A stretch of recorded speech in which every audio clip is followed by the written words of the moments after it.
So first step is create a chart based on your pivot tables.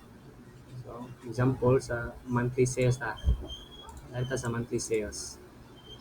So ito i-highlight atong table, pivot table, control shift, left down arrow keys, click to create insert, click ning mga column or pie data sa column ni mo diri.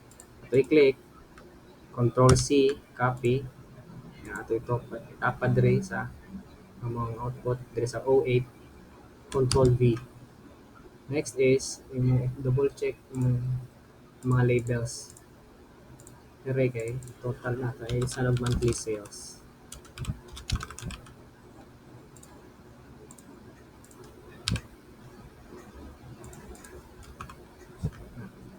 Next is be creative and present the necessary details in the chart.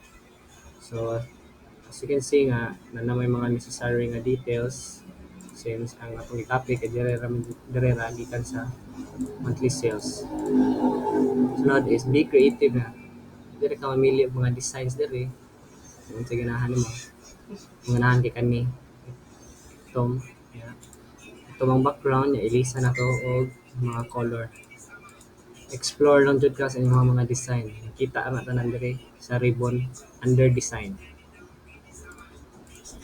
Guys, thank you.